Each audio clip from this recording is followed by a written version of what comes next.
그들은 자발적으로 했어. 그들을 보내줘. 스캠. 너희가 강요했어. 너희가 강요했어. 정말 나쁜 놈들아. 러시아인들이 군대를 떠나고 있으며 푸틴의 새로운 동원 계획은 발표되기도 전에 폭동을 일으키고 있습니다. 러시아 등록센터의 문은 오랫동안 깊은 침묵에 쌓여 있습니다. 사람들은 이제 전선에 나가는 것을 공개적으로 꺼리고 있습니다. 보세요. 소셜미디어에 유출된 영상은 푸틴이 절박하게 군인을 찾고 있는 모습을 보여줍니다. 펜자, 카멘카, 쿠즈네츠크에서는 경찰, 로스가르디아, 군 모집 사무소 관계자들이 대규모 급습을 진행하고 있습니다. 남성들은 거리에서 붙잡혀 픽업 트럭에 실리고 모집 사무소에서 국방부 계약서를 받습니다. 무슨 근거로 그들을 데려가는 거죠? 왜 그들을 버스에서 내리게 하고 데려갔나요? 크렘린이 내놓은 임시방편은 사람들을 분노와 반란으로 몰아가고 있습니다. 널리 공유된 영상에서 한 여성이 남편에게 일어난 일을 이야기합니다. 경찰이 술에 취한 그녀의 남편을 도로에서 멈춰 세우고 경찰서로 데려가서 그의 앞에 몇 가지 서류를 놓았습니다. 그는 그것이 단지 절차라고 생각했지만 그들은 그에게 계약서를 주었습니다. 제 남편은 절대 이것에 동의하지 않았을 것입니다. 왜냐하면 우리는 집에 가족이 있기 때문입니다. 우리는 4명의 아이가 있습니다. 그 남자는 그것이 단순한 보고서라고 생각했습니다. 그들이 그에게 서명하게 한 것은 전쟁 계약서였습니다. 그 여성의 말에 따르면 그녀의 남편은 절대 동의하지 않았을 것입니다. 또 다른 게시물은 상황을 한 문장으로 요약합니다. 무장한 사람들이 직장에 들어와 민간인을 군인으로 선언하고 있습니다. 동의도 선택도 없습니다. 정치에 오랫동안 무관심하면 어느 날 정치가 제복을 입고 당신의 문을 두드릴 것입니다. 입 다물고 품위 있게 행동하세요. 왜 다들 소리 지르는 거예요? 말하자면 여러분은 모두 군인입니다. 모든 장난감은 끝났습니다. 여러분은 모두 군인입니다. 그래서 이 흩어진 클립들이 정말로 더 큰 그림의 조각들일까요? 그 답은 가장 권위 있는 목격자 중 한 명에게서 나왔습니다. 러시아 자원군의 창립자이자 지휘관인 데니스 카푸스틴은 채널24와의 인터뷰에서 러시아 국민에게 공개 경고를 발했고 전쟁의 궤적을 한 문장으로 요약했습니다. 최근 몇 달 동안 전선에서 러시아의 손실은 동원할 수 있는 병사의 수를 초과했습니다. 카푸스틴의 해석에 따르면 그 의미는 명백합니다. 계약 병사 모델은 한계에 도달했습니다. 다른 어떤 나라에서든 이 그림은 전쟁을 끝내는 것을 고려할 충분한 이유가 될 것입니다. 그러나 푸틴은 전쟁이 계속되는 한 모든 것이 해결될 수 있다고 믿고 있으며 이는 정확히 하나의 해결책을 남깁니다. 모두가 그것이 무엇인지 알고 있습니다. 사람들이 돈 때문에 전쟁에 나서지 않으면 그들은 동원될 것입니다. 그렇기 때문에 카푸스틴의 말에 따르면 러시아 사회는 이제 다가오는 재앙을 기대하며 살고 있습니다. 대도시에도 영향을 미칠 새로운 전면 동원의 물결이 문 앞에 있으며 많은 전문가들의 판단에 따르면 그 물결은 바로 이번 가을 국가두마 선거 직후에 선언될 수 있습니다. 우리는 왜 이 물결이 푸틴에게 구원이 아니라 반란의 도화선인지 단계별로 분석할 것입니다. 하지만 먼저 작은 요청이 있습니다. 이와 같은 독립적인 전선 및 지정학적 분석은 최근 알고리즘에 의해 억제되고 있으며 이 비디오는 관심을 가질 많은 사람들에게 도달하지 못하고 있습니다. 구독하고 비디오에 좋아요를 누르고 댓글에 한 단어라도 남기는 것이 이러한 억제를 뚫는데 직접적으로 도움이 됩니다. 몇 초밖에 걸리지 않습니다. 이제 우리가 멈췄던 곳에서 다시 시작합시다. 이 균열의 다른 쪽 끝에는 전선 자체가 있습니다. 정권을 진정으로 흔드는 것은 새로운 병사를 찾을 수 없다는 것뿐만 아니라 이미 있는 병사들이 더 이상 그곳에 있을 이유를 보지 못한다는 것입니다. 우크라이나가 떨어뜨린 항복 전단을 동료들이 보기 전에 수거하라는 명령을 받은 러시아 병사가 카메라를 보고 말합니다. 우리 지휘부는 엉망이야.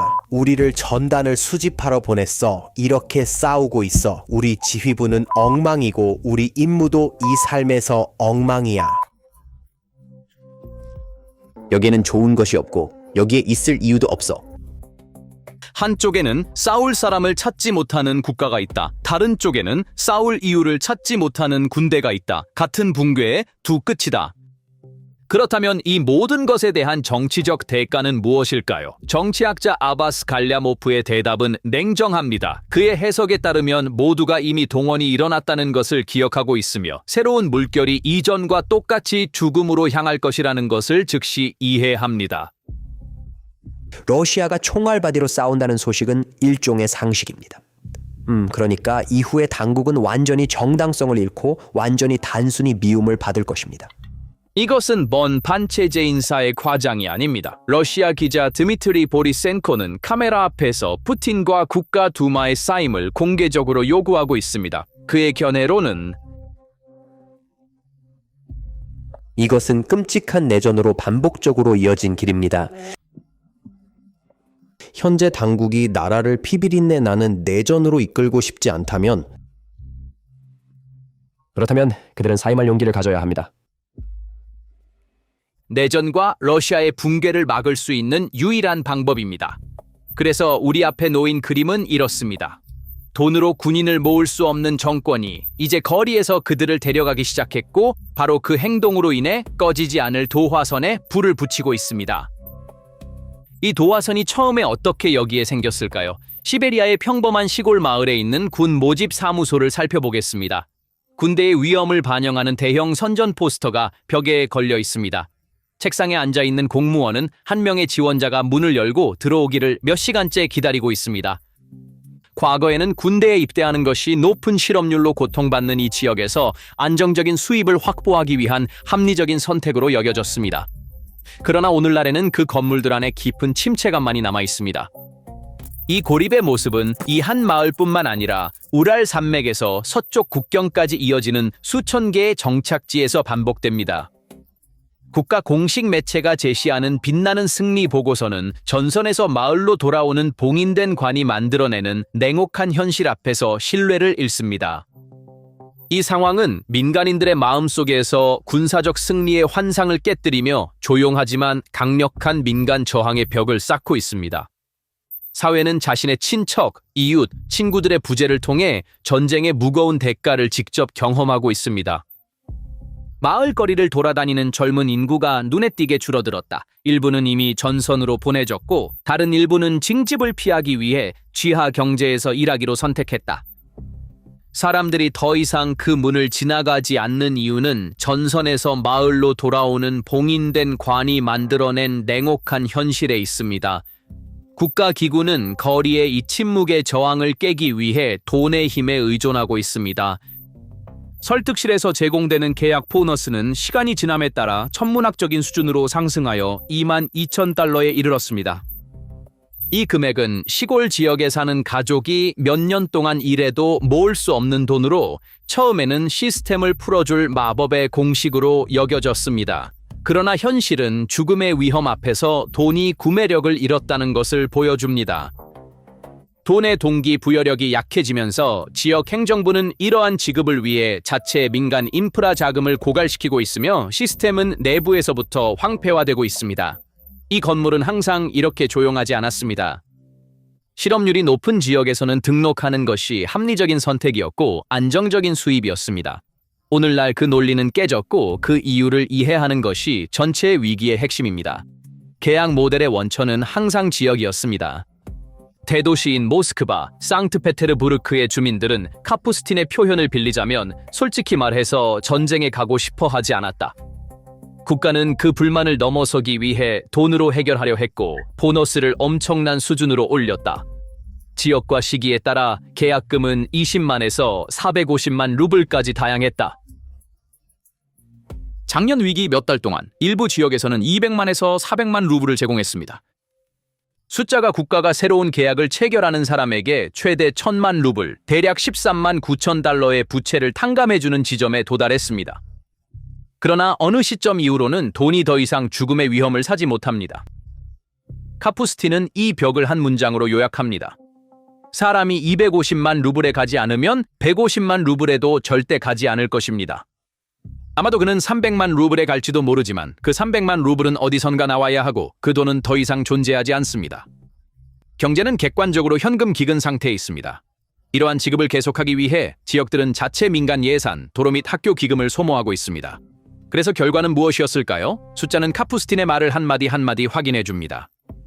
미스카이 보도에 따르면 모스크바가 전쟁에 보낸 계약 군인의 수는 봄의 3분의 1로 줄어들었습니다. 4월에는 1708명, 5월에는 1378명으로 100만 루블 보너스 이전의 2024년 수준으로 돌아갔습니다. 가장 높은 제한도 더 이상 효과가 없습니다. 그리고 이 줄어드는 인력 속에서 전선은 얼마나 많은 군인을 삼키고 있을까요? 여기 위기에 진정한 산술이 있습니다. 미디어 조나와 BBC의 러시아 서비스는 이름, 부대, 사망 날짜를 통해 22만 5,019명의 러시아 군인이 사망했음을 확인했으며 이 목록에는 7,226명의 임관 장교가 포함되어 있습니다. 상속과 공증 기록을 통한 계산은 실제 사망자 수를 35만 명에 가깝게 밀어붙입니다. 다시는 싸울 수 없을 정도로 심하게 부상당한 사람들을 추가하면 전선에서 철수된 인원은 거의 100만 명에 가까워질 것으로 추정됩니다. 이제 두 숫자를 나란히 놓아보세요. 군대는 매달 사망, 부상 및 기타 원인으로 평균 3만 5천 명의 인원을 잃고 있으며 이는 거의 매일 완전 무장한 대대가 지도에서 사라지는 것과 같습니다. 이에 반해 시스템에 새로 들어오는 계약 군인의 수는 한 달에 약 2만 7천 명에 머물러 있습니다. 매달 8천 명의 격차는 채워질 수 없는 운영상의 블랙홀로 작용합니다. 독립경제학자 제니스 클루거의 데이터에 따르면 이는 일시적인 하락이 아니라 지속적인 추세입니다. 2026년 1분기에 계약률은 전년 대비 20% 하락하여 3년 만에 최저 수준으로 떨어졌습니다. 하루에 1000에서 1200건이었던 계약 체결 속도가 800건으로 떨어졌습니다. 같은 기간 동안 작년 약 9만 건이었던 계약 체결 수가 올해 약 7만 1000건으로 감소했습니다. 감옥 할당량도 비어가는 자원봉사자 풀을 채우기 위해 도입되었지만 역시 고갈되고 있습니다. 러시아 당국의 자체 수치에 따르면 수감자 수는 2021년 45만 6천 명에서 28만 2천 명으로 감소했으며 이는 일부가 전선으로 직접 보내졌기 때문입니다. 그리고 그 전략이 한동안 인원을 유지했지만 품질을 망쳤습니다. 현장에 있는 군인들이 싸울 수 없고 일회용이라고 묘사하는 인력을 만들어냈습니다. 전체적인 그림은 하나의 결론으로 수렴합니다. 손실이 수입을 초과하면 인력풀이 바닥납니다. 그리고 돈으로 더 이상 그 풀을 채울 수 없게 되면 계약 시대는 수학적으로 끝납니다. 그러면 군대는 돈으로 군인을 찾을 수 없을 때 무엇을 할까요? 군사 논리는 하나의 답을 줍니다. 동원. 사람들을 설득할 수 없을 때 강제합니다. 그러나 푸틴은 그 단어를 말하지 않을 것입니다. 대신 부드러운 개념들이 선호됩니다. 계약 모집 확대, 그리고 그 회피는 문제가 단순히 군대를 모으는 문제가 아님을 증명합니다. 그 소심함 아래에는 2022년 가을의 트라우마가 있다. 그날 선언된 부분 동원령 30만 명의 예비군은 사회와 국가 간의 충성의 유대를 뿌리부터 흔들었습니다. 전쟁의 가기를 거부한 수십만 명의 사람들이 국경을 넘쳐났습니다. 조지아의 산길, 카자흐스탄 초원의 핀란드 세관에서 며칠씩 이어지는 차량 행렬이 형성되었습니다. 대부분의 국외로 떠난 사람들은 바로 그 나라의 발전에 의존하는 교육받은 계층이었다. 정권은 그 폭풍을 한 번 견뎌냈다. 그러나 분석가들의 해석에 따르면 두 번째 물결은 오늘날 훨씬 더 큰 반발을 불러일으킬 것이다. 전쟁 피로감이 깊어졌고 크렘린은 여전히 이 전쟁이 왜 필요한지 대중에게 설명하지 못했습니다. 그리고 여기서 시기의 문이 닫힙니다. 국가두마 선거는 9월에 있습니다. 대도시를 강타하는 동원 물결은 그 선거 전야에 정권의 가장 취약한 순간에 폭발할 수 있습니다. 리들 러시아의 안톤 바르바신이 지적하듯이 크렘린 계획자들은 바로 그것, 즉 동원이 9월 투표에 미칠 영향을 걱정하고 있습니다. 하지만 정권이 이렇게 두려워한다면 왜 이미 남자들을 강제로 데려가고 있는 걸까요? 답은 거리에서 찾을 수 있습니다. 크렘린은 사실상 그 단어를 발음하지 않고 이미 동원을 시작했습니다. 당신이 처음에 본 습격 영상에는 날짜와 주소가 있습니다. 6월 17일부터 18일까지 펜자 지역, 가면을 쓴 남자들, 밤에 주류 상점 밖에서 기다리는 검은 밴, 멈춰서 비워진 대중교통. 지역 보고에 따르면 공무원들은 쉽게 서명할 수 있는 남자들을 골라내고 있었습니다. 그리고 여기 가장 중요한 부분이 있습니다. 펜자 군사위원은 나중에 직접적으로 그 습격이 있었다고 확인했습니다. 관계자들은 강제 서명 보고서가 근거 없다고만 선언했으며 이는 그 작전 자체가 이제 공식 기록에 남았다는 것을 의미합니다. 누가 표적이 되고 있습니까? 파르티잔 그룹 아테쉬가 6월 22일에 전달한 바에 따르면 크렘린은 지역에 엄격한 할당량을 부과했고 이를 충족하지 못한 지역 행정부는 징집 사무소를 풀어놓았습니다. 가장 큰 타격을 받은 사람들은 집행 등록부에 무거운 빚을 진 남성들, 집행유예 중인 전과자들, 이주민들, 그리고 새로 귀화한 시민들입니다. 이것이 고립된 지방 사건이 아니라는 것은 시스템 내부의 목소리에 의해 확인되었습니다. 국가두마 의원 안드레이 구를요프는 6월 1일 자신의 텔레그램 채널에 크렘린이 전선이 교착 상태에 빠졌기 때문에 가을에 새로운 동원을 준비하고 있다고 썼습니다. 얼마 후 그는 자신의 채널이 도난당했으며 적들이 그곳에서 글을 퍼뜨리고 있다고 주장했습니다. 이제 정말로 중요한 연결로 넘어가겠습니다. 정권이 이런 막다른 골목에 다다르면 출구를 찾기 시작하고 모스크바가 갑자기 평화를 이야기하기 시작하는 것은 바로 그 탐색입니다. 영국 정치학자 마크 갈로티의 더 타임스 평가에 따르면 크렘린은 모스크바의 조건에 따른 평화 회담의 준비가 되어 있다고 계속 암시하고 있습니다. 지난달 푸틴은 우크라이나가 장거리 공격에 대한 상호 모라토리엄을 제안했으며 자신이 이를 거절했다고 주장했습니다. 그러나 일부 러시아 정부 논평가들은 그러한 상호 중단의 개념에 대해 이례적인 소극적인 태도를 보였습니다. 그리고 모스크바는 중국이나 브라질을 중재자로 끌어들이고 우크라이나와 새로운 회담을 여는 것에 대해 점점 더 많이 이야기하고 있습니다. 이러한 속삭임을 가볍게 여겨서는 안 됩니다. 협상 테이블에 대해 말하기 시작하는 것은 그 자체로 약함을 인정하는 것입니다. 그러나 동전의 다른 면은 여전히 고정되어 있습니다. 모스크바는 공개적인 입장을 완화하지 않았으며 우크라이나 방위군의 돈바스 완전 철수를 포함한 최후 통첩을 계속 내놓고 있습니다. 그래서 우리 앞에 놓인 것은 평화를 속삭이면서 동시에 최후 통첩을 내리는 정권이며 이를 인정하지 못한 채 출구를 찾고 있는 정권입니다. 잠깐의 휴식, 영상을 좋아요하고 한 단어라도 댓글을 남기고 구독하는 것은 이 분석이 더 많은 사람들에게 도달하는 데 직접적으로 도움이 됩니다. 이제 이 인력 위기가 전선에서 어떻게 변모하는지, 군대가 내부에서 어떻게 붕괴되고 있는지에 대해 이야기할 것입니다. 이 인력 붕괴는 단순히 숫자의 문제가 아닙니다. 그것은 전선 뒤의 훈련 시스템을 근본적으로 흔들었고 그 영향은 군 전체에 퍼졌습니다. 전쟁의 첫 번째 단계에서는 새로 입대한 민간인이 전선에 보내지기 전에 3달간의 종합훈련을 받았습니다. 증가하는 손실로 인해 2024년까지 그 기간이 한 달로 줄어들었습니다. 오늘날 이 중요한 단계는 일주일로 줄어들었고 경우에 따라 피상적인 5일간의 브리핑으로 축소된 것으로 기록됩니다. 몇 일간의 훈련을 받은 사병이 실제로 맞닥뜨리는 환경을 생각해 보십시오. 드론으로 가득한 하늘, 야간 투시 장비가 없고 몇 분의 잘못된 움직임이 치명적일 수 있습니다. 이러한 환경에서는 첫 압박의 자리를 포기하려는 본능이 어떤 훈련된 방어보다 우세하며 그 붕괴는 전염성이 있습니다. 전선에서 첫날 밤에 이전 부대가 무기를 버리고 흩어졌다는 이야기를 들은 신병은 같은 장소에서 용감하게 싸우지 않을 것입니다. 훈련되지 않은 대중들이 첫 접촉에서 무너지면 방어 지도에 적이 통과할 수 있는 틈이 생기고 각 틈은 부대의 결속력을 조금씩 더 약화시킵니다. 우리는 오드라드네에서 이 붕괴가 어떻게 전장 재앙으로 변하는지를 놀라운 명확성으로 지켜보았습니다.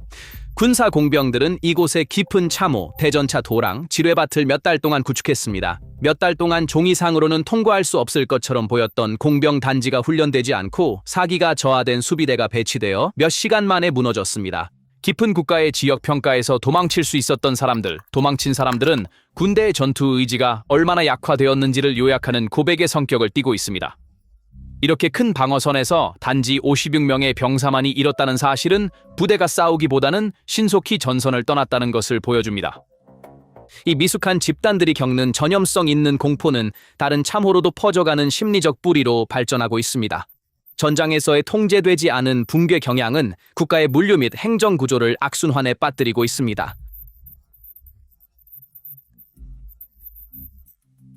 전방에서 높은 사상자 비율은 갑작스러운 간부 부족을 초래합니다. 지휘 계층은 후방의 집결소에서 훈련되지 않은 대중을 열점으로 파견합니다. 불충분한 장비로 작전에 합류한 이 병력들은 첫 번째 심각한 접촉에서 훨씬 더 빨리 무력화됩니다. 이 메커니즘은 각 교대마다 병사의 질이 조금씩 떨어지면서 남아있는 소수의 경험 많은 지휘관들에게 감당할 수 없는 부담을 안깁니다. 이러한 무모한 인력 소비의 대가는 후방의 민간 경제 지표를 근본적으로 흔들어 놓습니다. 2026년 첫 분기에 약 46%의 국가 예산이 군사 활동에 할당되었습니다. 전쟁의 물질적 차원은 하루에 약 660만 달러로 평가됩니다. 매달 시스템에 간신히 추가될 수 있는 27,000명에게 지급되는 22,000달러의 인센티브조차 수억 달러의 추가 재정 부담을 초래합니다. 현재의 전략적 문제는 행정부가 이 재정을 쏟아붓고도 기대하는 지속 가능한 작전 부대를 현장에서 찾지 못하고 있다는 것입니다. 이러한 예산은 해결책을 내놓기보다는 국가의 자원을 삼키는 블랙홀로 변하고 있습니다. 전쟁 경제가 모든 물질적 자원을 빨아들이는 소용돌이의 형태를 취하는 동안 민간 산업은 이 부담 아래 서서히 소모되고 있습니다. 군대는 기술 생산 공장의 기술 전문가, 중공업 숙련공, 물류 관리자에게 간접적인 압력을 통해 줄어드는 인력을 채우기 위해 군복을 입도록 강요하고 있습니다. 공장에서 끌려온 경험 많은 엔지니어들을 보병으로 배치하는 것은 매우 짧은 적응 후에 참호를 구축하게 하여 국내 생산 과정을 정지 상태로 만들고 있습니다. 민간 경제가 전반적인 질식 효과에 들어가면서 군용 차량을 수리할 장인의 부족이 작전 속도를 늦추고 있습니다. 이러한 인적 요소의 낭비는 국가의 민간 엔진을 내부에서 멈추게 하고 있습니다. 이 전선에서의 심각한 인력 침식과 국내에 숙련된 노동자 위기가 겹치는 이 막힘은 행정을 장기적이고 위험한 전략적 교착 상태에 빠뜨리고 있습니다. 군사문헌은 이 위기의 해결책으로 대규모 동원의 선언을 지적하고 있습니다. 그러나 지도부가 이 단어를 매우 신중하게 사용하지 않는다는 점이 주목됩니다. 계약 모집 확대와 같은 부드러운 개념을 선호하는 것은 문제가 단순히 병사 모집 작전이 아님을 증명합니다. 이 신중한 접근의 기초에는 2022년 가을에 시행된 부분 동원이 사회와 국가 사이에 초래한 심각한 트라우마가 있습니다. 그날 텔레비전에서 발표된 결정은 국민의 국가에 대한 충성심을 근본적으로 흔들어 놓았다.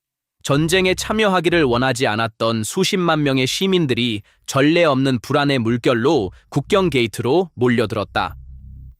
조지아 산맥의 고개, 카자흐스탄의 초원, 핀란드 세관에서 몇 주 동안 이어진 차량 행렬은 전쟁 정책에 대한 민간 사회의 사실상의 반대를 시각적으로 보여주었습니다. 이 교육받은 계층의 국외 이탈은 국가 발전을 보장할 지적 자본의 대규모 증발을 초래했습니다. 공공의 안보 정책에 대한 신뢰가 이렇게 심하게 손상된 환경에서 새로운 강제 병사 징집 조치는 주요 도시 광장에서 통제하기 어려운 혼란의 물결을 일으킬 수 있는 기반을 마련할 수 있습니다. 이러한 반란 우려는 급진적인 조치를 취하지 못하게 하여 그날을 모면하는 피상적인 해결책에 행정을 의존하게 만들고 있습니다.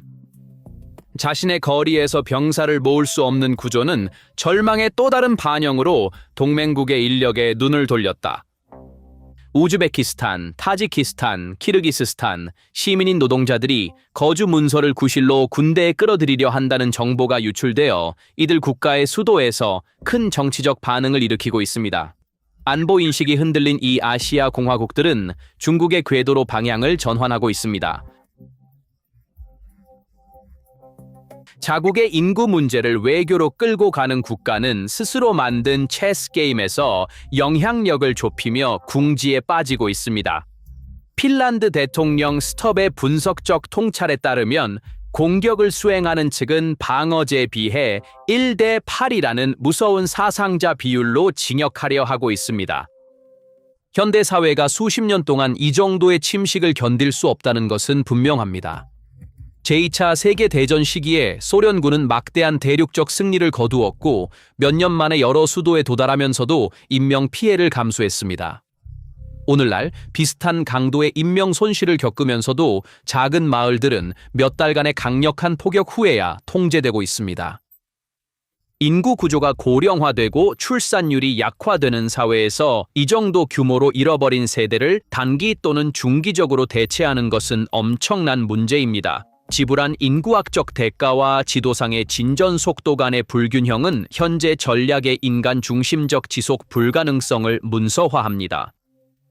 그 메커니즘은 전선 지도의 변화를 위해 국가의 장기적 발전을 보장할 젊은 세대를 땅에 묻음으로써 미래를 소비하고 있습니다. 행정부는 무기 공장을 활성화하고 싶어도 생산 라인을 관리할 기술자를 찾을 수 없습니다. 모집 사무소는 루브를 쏟아부어도 계약서를 작성할 시민을 찾을 수 없습니다. 전쟁의 대가는 탄약고의 고갈이 아니라 결코 돌아오지 않을 인적 자원의 손실로 지불되고 있습니다. 고갈되지 않는 대규모 군대를 보유하고 있다는 망상은 빈등록 사무소의 침묵과 전선에서 오는 통계의 무게 아래 붕괴 과정에 들어갔다. 매달 3만 5천 명의 병사가 소모되는 상황에서 민간 예산을 고갈시킬 정도로 인센티브를 올려 모집할 수 있는 인원수가 만들어낸 격차가 시스템의 미래를 삼키고 있습니다. 천문학적인 보너스, 일주일로 압축된 필수 훈련, 그리고 해외로 향하는 절박한 조치들이 문제를 해결하기보다는 구조의 회복력을 무너뜨리고 있습니다. 자신의 민간 경제를 둔화시키지만 새로운 탈출 물결이나 민간 반응에 대한 두려움 때문에 총동원 결정을 말할 수 없는 결정권자들이 역사적인 교착 상태의 중심에 서 있다. 현대의 방공 시스템이나 기갑 여단은 기술적으로 우수할 수 있습니다. 그러나 이를 운용할 헌신적이고 유능한 인력이 남아있지 않으면 그 모든 금속 덩어리는 무용지물이 됩니다. 거대한 전략적 비전들이 점차 고갈되어가는 이 치명적인 방정식 속에서 중단의 위험으로 향하고 있습니다. 이 주제에 대해 어떻게 생각하시나요? 댓글로 의견을 공유해주세요. PPR 글로벌의 분석을 계속 업데이트 받으시려면 채널을 구독하고 알림을 켜는 것을 잊지 마세요. 저희를 선택해 주셔서 감사합니다. 주셔서 감사합니다.